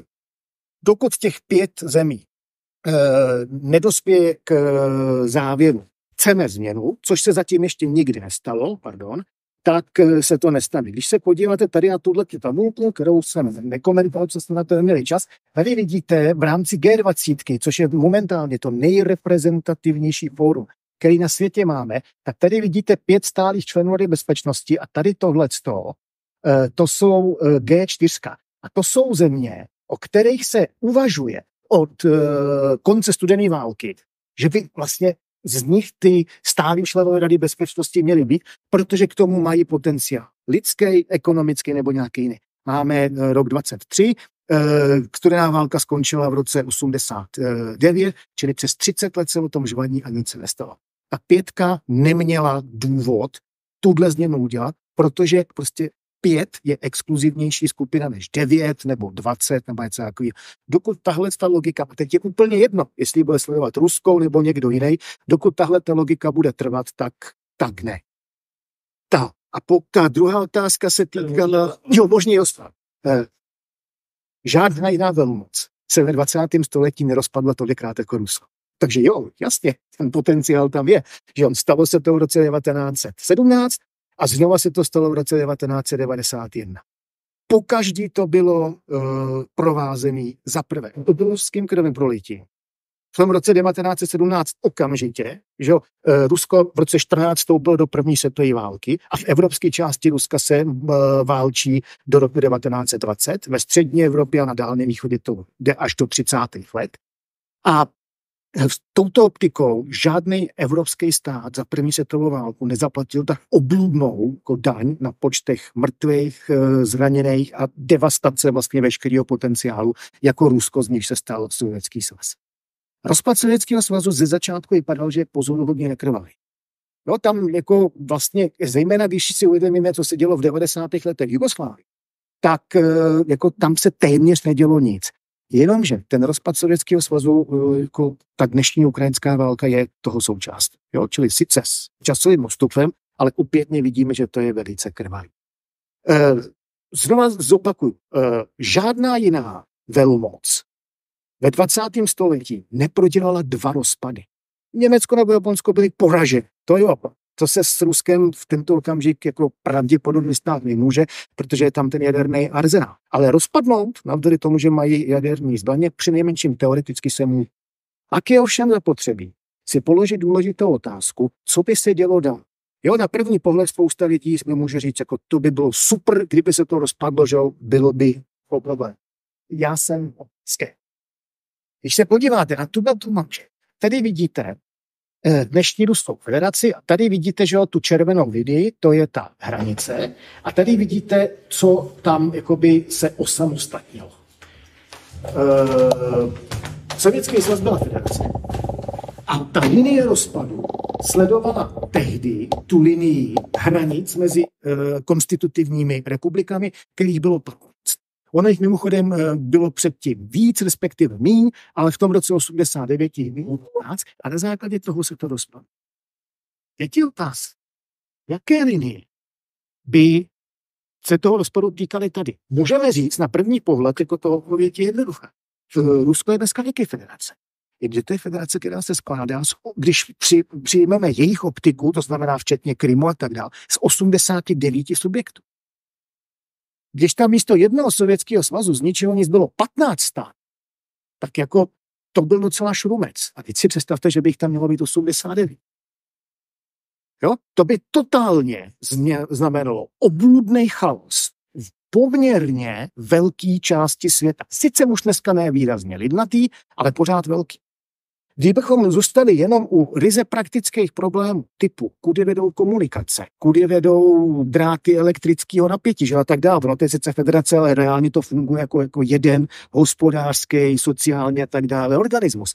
Ale tak to jsou, dejme tomu, technikály, který se dají nějakým způsobem řešit. Pak by tady byl stejně, jako v těch 90. letech, obrovský problém, který by na první dobrou začal zajímat celý zbytek světa, a to je, co se stane s jadernými zbraněmi. Kdo a proč by těm jaderným zbraním měl šéfovat? Druhý problém, ty republiky byly formálně konstituovaní jako republiky národní. Což uvnitř Ruské federace dneska až tak jednoduchý není. Uvnitř Ruské federace je dneska 21 republik. Čili z 89 subjektů 21 má v názvu republika. Čečenská republika, Tatarská republika, Baškirská republika a tak dále. A tam žijou takzvaný etnický menšiny. Většina těch etnických menšin nemá uvnitř těch republik většinu nad jakoby Rusama, který jsou všude a zároveň jako žádný z těch subjektů, žádný z těch 89 subjektů se nemenuje Rusko. Rusko je to všechno a skládá se to z těch 89 jednotek, z nich 21 jsou ty republiky a ve většině těch republik, kde žijou v uvozovkách jakoby velký etnika, mají Rusové, buď to jsou na tom stejně, nebo mají převahu. Je naprostý minimum těch, kde těch domácích je víc než Rusů, třeba je to Čečna. Jo, ale zase to Čečensko, to je obskurní záležitost. Co by se stalo se všema těma Rusama, který jsou tam úplně všude přítomní? Jo? To je další obrovský. Další věc. My vnímáme Rusko jako slovanský stát. No, optikou odtud, jako Rusko jsou lidi slovanského původu, primárně řekněme ortodoxního, věčné náboženství jak nějakých kulturně civilizačních kořenů. A neobrovský množství muslimů. Jo, počet muslimů v Ruské federaci je dneska kolem 20% celkového počtu obyvatel. Muslimské regiony Ruské federace jsou jediný regiony, které mají pozitivní porodnost. Celý zbytek jako už jde demograficky dolů. Je tam velký vnitřní napětí mezi muslimama a nemuslimama, mezi těma velkýma domorodejma národama, jako jsou třeba Tataři a Rusové. Je tam obrovské množství lidí z postsovětského prostoru, zejména z těch chudších zemí ze střední Asie, který tam jezdí za prací. Jo, rozpad Ruska je možný. Podle mýho názoru by to ale přineslo daleko víc problémů, než ten jeden problém velký. Budeme ale muset počkat, jako, co se bude dít dál. Zatím tomu rozpadu fakt nic nesvědčuje. Já takový dobrý, že nás to a Rusko směřuje. Do těch vyvinul jako je Irán. Takhle.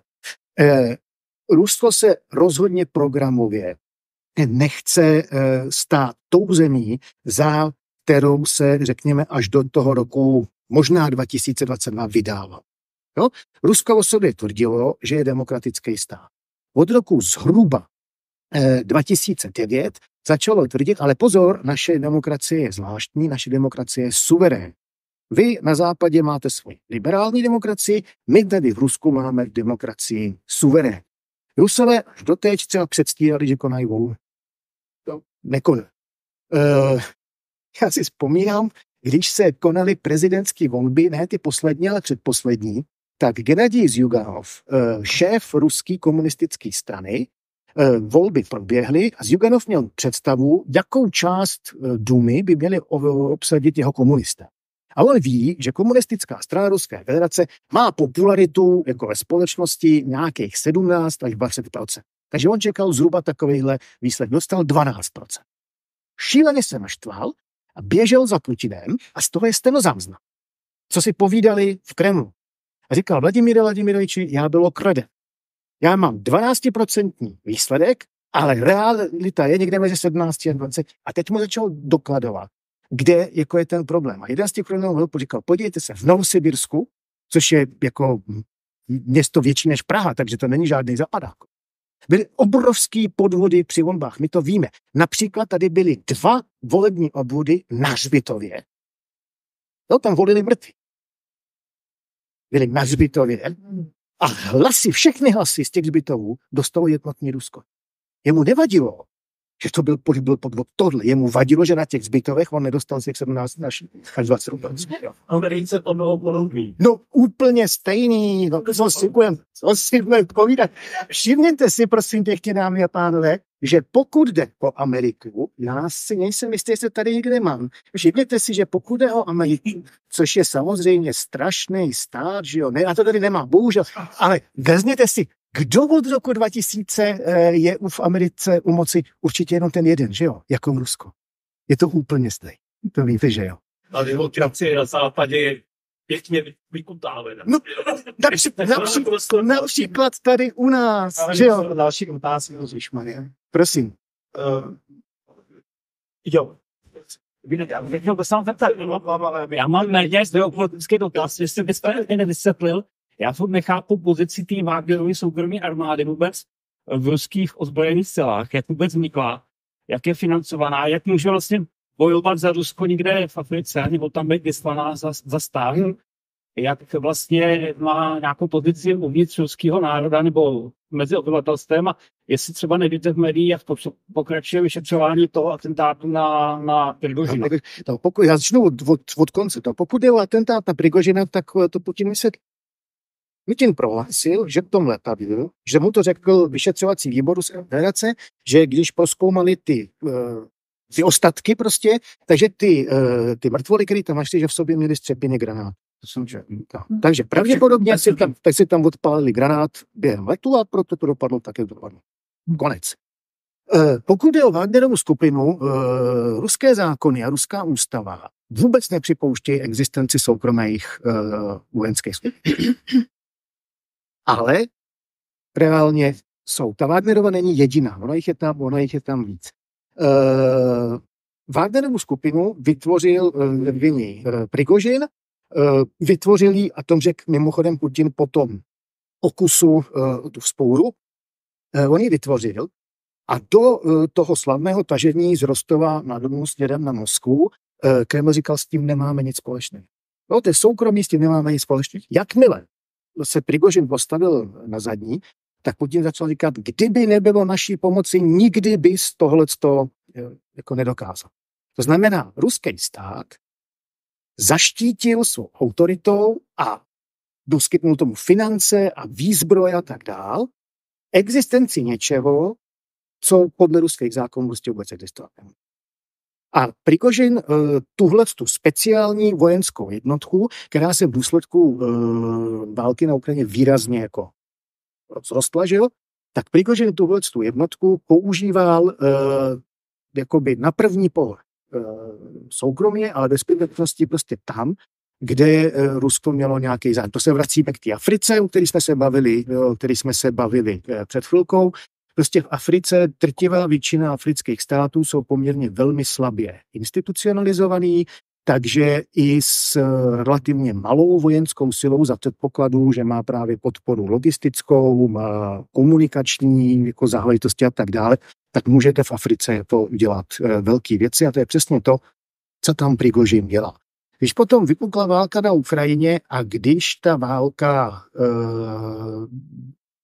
nevyvíjela tak, jak si Rusé představovali, tak je pozvali zpátky do Ruska a v kontextu Ruské federace vlastně Prigožin začal ve velkým, že jo, najímat ty trestance s tím, že když budou bojovat, tak když to přežijou, že budou pardonovaní a to nějakou dobu fungovalo. Asi dodnes se přesně neví, kolik z těch uvozovkách teda Wagnerovců, no trestanců, jako bylo pobyto tam někde kolem toho Bachmutu, minimálně to jsou tisíce, možná jako jsou to desítky tisíc, už se to samozřejmě jakoby nepřizná. No a jak to mohlo fungovat? No takhle to v Rusku je. Jako zákony a ústava říkají něco, ale když je vůle, když to ten stát jako potřebujeme, tak se to vytvoří. A ty zákony a ústava nikoho nezajímají. Jak jsem říkal před chvilkou, Rusko institucionalizovalo odpovědnost. Jo? Prostě v normálním jako státě, kde nějakým způsobem existuje vymahatelnost práva, tak tato věc by nikdy nemohla vzniknout. V tom to prostě... Asi nikdo nemůže najít. No takhle, rozhodně ne v takhle velký. Tohle je něco, co v tento okamžik určitě není možné. V Číně, ve Spojených státech, ve Francii a Británii. To jsou ty jako rozhodující mocnosti. Že je něco takového možný někde třeba v Africe, to asi jo, ale od Ruska bychom asi přece jenom měli přinejmenším představu, že to bude trošku jinak jako se chovající aktér. Jste měl ty? Já? No. A asi byl před momentem. No, dobře, tak já to tam. Mě by zajímalo, jakou může mít úlohu pro tuto problematickou situaci válečnou Indie a Japonsko. Pokud je o Indii a Japonsko, se profesnej náhodou nemám příslušnou mapu. Podívejte se na tuhle mapu. Tohle je mapa, která ukazuje, které země vůči Rusku po jeho útoku na Ukrajinu zavedly nějaké sankce. A tady u nás jsme dlouhou dobu tvrdili, a byl to bohužel od začátku nonsens, že svět ruskoizovaný. Jo, zase, může se nám to líbit nebo nelíbit, ale prostě reálně to není pravda. Vidíme, že vůči Rusku vyhlásil sankce Euroatlantické společenství, přidali se Austrálie, Nový Zéland, Japonsko a Korea. Jižní samozřejmě. Teď se postavili ty země v této části světa, ještě když Rusové obsadili Krym, tak se tváří, to se nás to vytýká. To je něco, co se týká Evropy, to není náš jako problém. Mimochodem, Rusko anexi Krymu z těch jako zase důležitých aktérů včetně nikdo neuzná. No, čili Rusové něco udělali a svět říká, hele, jako tohle ne, ale my si kvůli tomu nebudeme pálit. To je jako váš problém. Bohužel jsme se tak v roce 2014 víceméně chovali i vy. Teď je to něco jiného. Tady teda vidíme, kdo je explicitně proti. No a pak tady máte tu Indii, respektive Čínu. A tam vidíte, že ta situace je v zásadě taková, jaká vyhovuje jejich vlastním zájem. Zájem je, nebo říká někdo používá termín národní zájem, státní zájem. To je zvláštní jakoby kategorie, se kterou se v analýze mezinárodních vztahů počítá. Zájem většinou není morální, zájem je mocenský, ať už v tom rozměru vojenský moci nebo ekonomický moci. A my bychom si měli zvyknout ve vlastním zájmu na to, že se pravděpodobně blíží taková změna v nastavení systému mezinárodních vztahů, že čím dál tím víc zemí bude primárně ošetřovat svůj zájem. Morálka půjde v háje, ale ty státy budou ošetřovat svůj zájem. Indie se tak chová. Indický ministr zahraničních věcí, tedy v sousedu na Slovensku, probíhá každoročně velká bezpečnostní konference, která se jmenuje GLOBSEC. Indický ministr zahraničních věcí Jaishankar tam byl pozván minulý rok. Ptali se ho tam jako, proč Indie nezavedla sankce. A on říká, přestaňte mě vy jako Evropa neustále jakoby poučovat o tom, co máme dělat. My jsme Indie, máme svůj pohled na svět, máme na ten pohled nárok a vaše válka v Evropě nás vůbec nezajímá. A říká, co byste vy dělali, kdyby vypukla nějaká válka tohoto typu někde na jih. Jo? Takže Indie si dělá to, co v tento okamžik uzná za vhodné. Pro nás je ta výhoda, že mezi Indií a Čínou, přičemž Čína je objektivně pro Rusko důležitější než Indie, že mezi Indií a Čínou je obrovský napětí. A zase ono to odtud z Evropy nebo ze střední Evropy vůbec to není vidět, ale Indové v posledních letech velmi intenzivním způsobem spolupracují s Američany. Ale Indové těm Američanům dávají najevo, hele, to, že máme společný zájem, nebo problém, to je Čína, to neznamená, že my se začneme chovat tak, jak chcete vy. Takže tam je velmi komplikovaná, komplexní diplomacie a uvidíme, co se bude dít dál. Pokud je o Japonsko, tam je strašně zajímavý to, že Japonci v roce 2014 řekli, nás to nezajímá. Tadyhle od vlastně Kamčatky směrem k Japonsku, tak v tomhle prostoru jsou Kurilský ostrovy. A Kurilský ostrovy byly před druhou světovou válkou japonský až tam na Livu. Po druhé světové válce to získal Sovětský svaz. Ale dodnes je tam jako nevyjasněná situace 4 ostrovy, které jsou v tom řetězci, jak jde od Kamčatky dolů k Japonsku, ty nejvíc na jihu. A tam Japonci říkají, jasně, tam to na severu to je vaše, ale tyhle ty by měly být naše a mají k tomu nějaké argumenty. Tehdejší japonský ministerský předseda Abe se pokusil využít té situace, že Rusko má problémy v Evropě, protože sice naše reakce na obsazení Krymu byla velmi nedokonalá, liknavá a tak dále, ale přece jenom nějak jsme reagovali. On se toho pokusil využít. Chtěl hájit svůj vlastní zájem a nabídnul Rusům pro ně už tehdy neúplně komfortní situace, hele, já se s váma budu bavit. Ale pojďme se dohodnout o těch Kurilských ostrovech a o řadě dalších záležitostí. Mezi Japonskem a Ruskem dodnes neexistuje mírová smlouva. No, oni technicky jako furt ještě tím strašně důležitým jakoby právním aktem, oni furt ještě neukončili druhou světovou válku.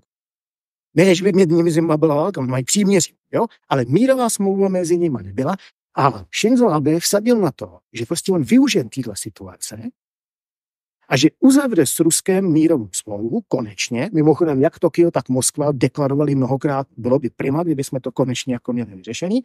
A chtěl ty 4 nejjižnější Kurilské ostrovy. Napřed byla pozice, chceme všechny 4. Moskva řekla ne. Dobře, tak 3 a 1 bude váš. Ne. Tak 2. Ne. A Moskva furt říká ne. Shinzo Abe se na tom úplně jako v tomhletom výseku nebo činnosti se na tom totálně jako by oddělal, prostě nalil do toho obrovské množství energie a všechno to vyznělo úplně kýče. I to je pravděpodobně jeden z důvodů, proč Japonsko po té plnohodnotné jako ruský invazi na Ukrajinu velmi rychle se přidalo k té červené části světa. Mm-hmm. Ještě drobnost, kolik má obyvatel Indie a Japonsko? Japonsko má zhruba v tenhle okamžik nějakých 127 milionů obyvatel a Indie má 1,4 miliardy. No takhle, oni se tam ještě nebyli schopni úplně dohodnout. Najdete přehledy, kde už jako je Indie o něco lidnatější než Čína a najdete přehledy, kdy tomu tak ještě není. Jako, jsou to oba dva jako giganti. Co je nesporné, pokud nedojde k nějakému jakoby zásahu vyšší moci, tak ta demografická situace v Indii je úplně jiná než v Číně. Indie i nadále poroste, Čína začne velmi jako dramaticky populačně klesat. Děkuji. Tak já myslím, že nastal čas tam úplně poslední a už jenom stručnou otázku. Můžu si dovolit ještě jednu otázku, vykládáte? Jasně. Můžu? Směřováme dovnitř Ruska, který má entita. V Rusku, když my říkáme Ruská federace, kdo už se k té otázce vyjádřil. Prostě se dáno měla páchane a dáno takový fás od toho týkají, od toho Petromradu před Moskvu, se Stěstinov, Kazaj, až za Ural, tam jsou velký města, kde jsou velký univerzity, jsou tam ústavy akademii věd, jo. Jsou to města, které jsou daleko bohatší než všechny ty ostatní oblasti toho Ruska. A za Bajčova, a teď ještě, to už jste se zmínil, pak jsou tam ještě ty etnika, jako jsou ty Karelové, ty Málici, ty Mojvini, ty Udmurti a ty udofinský jazyky, že jo, ty komunici, a potom jsou tam ty typický etnika. Čili a tam za to, co já vím od kolegů, se kterými jsem si komunikoval, tak tam se zvedlo za Gorbačova a za Jelcina takový velký hnutí těch etnik, prostě objevovat tu svou původní kulturu, žilo písně, tance, folklor a tak dále. A na těch univerzitách a těch hlavních městech vyučovat prostě historii jejich vlastních etnik. A teďka moje otázka zní, jak tahle ta inteligence v těchto oblastech, jak těch etnik, který dneska to jednotlivý Rusko potlačilo, úplně potlačilo, jakým způsobem prostě se chová asi dneska k tomu vývoji v Rusku, a jakým způsobem se k tomu staví ta inteligence těch velkých měst? Bude moje odpověď velmi jednoduchá, stručná, nemám tuž. Bohužel, ten dotaz je strašně zajímavý, ale na tohle byste se musel zeptat někoho, kdo je buď to kulturolog, což já nejsem, anebo na někoho, kdo tam má jako do toho prostředí jako opravdu intenzivní kontakty, a to já taky nejsem. Já tomu rozumím, ale já vám nejsem schopen odpovědět, jo? Takže bohužel. Já si řeknu na dynamu, spíš vlastně, co jsme měli, je třeba kontakty s kolegy z Akademie věd ruské, jsme ze Slovanského ústavu a tak dále, ty kontakty všechny okamžitě tím rokem 22, takže nemám vůbec žádné informace, co se s těmi kolegy děje, jestli ještě někde vůbec jako pracujou, nebo čím se zabývají cudování. No ještě tady jedna otázka byla, možná, že bychom si mohli dovolit. Jo, já bych se chtěla zeptat, jestli si vyučovávala nějakého následovníka, protože že ostatní byl nějaký další vývoj, co směřování. Oficiálně nic takového není vidět. Putin, víme, že Putin byl ženatý, má 2 dcery. Svého času se spekulovalo, že někdo z jejich manželů, protože jako ta ruská společnost je natolik jako mačistická, že jako to, že by se žena stala, navzdory tomu, že Kateřina Veliká byla široko daleko jako nejúspěšnější panovnicí, nejenom v ruských, ale v tehdejších evropských jako dějinách nebo v tom historickém kontextu. Takže on jakoby toho přímého nástupce tohoto typu nemá. Jsou spekulace, které jsou už vedeny roky, že Putin má nemanželské děti, a jestli tam případně je kluk, tak teoreticky ten by se toho možná jakoby ujmout mohl. Ale to je čistá spekulace, protože jako nic takového známého není. Vzhledem k tomu, že ten současný Putinův režim, on začíná být čím dál tím víc neosovětský. Pozor, ne komunistický, ale neosovětský. Jo? Prostě on komunisty nemá rád, komunistickou ideologii jako on upozadil, ale spousta těch sovětských prvků tam skutečně je. A víme, že v Sovětském svazu, jak si když ten zostal v čele, prostě končil, tak oni měli mechanismus, jakým způsobem prostě vybrat toho nástupce, čili s největší pravděpodobností ti lidé, kteří ho klupují, tak jak si mezi nimi bude vybrán ten nástupce. Rozhodně to nebude učiněno jakoby veřejně nebo demokraticky, tam se nějakým způsobem jako mezi sebou operou, ale bude to generovat teda nějakého vítěze. Uvidíme, jak dlouho ještě Putin bude stát v čele Ruska. Příští rok se v Rusku takzvaně konají volby, takže jak si oni se budou imitovat volby prezidentské. Putin, pokud bude kandidovat, on zatím dělá drahoty, bude kandidovat, zvítězí. Otázka je, jestli zvítězí z 85, 6, 7, 8 jakoby procenty. Tím pádem bude mít v úzovkách potvrzený mandát na vládnutí do roku minimálně 2036. Jestli do té doby vydrží fyzicky, a není důvod se domnívat, že ne, on je pravděpodobně ve velmi dobré fyzické kondici, má nepochybně špičkovou lékařskou péči, tak ti, kteří kolem něj budou bezprostředně před rokem 36, v roce 36, nebo když on bude pokračovat dál, tak z jejich středu nejspíš jakoby vznikne ten nástupce. Kteří lidé to budou, nevíme, protože to dobrodružství na Ukrajině předpokládejme, že v roce 36 už bude u konce a vzhledem k tomu, že se mu fakt nedaří, tak ti, kteří jsou tam stůl teď, tak on na ně nejspíš jakoby hodí část toho neúspěchu, takže tam asi budou jít meškat to a tady, dejte se. Ale víc vám k tomu nejsem schopný říct. Tak tím myslím, že můžeme ukončit.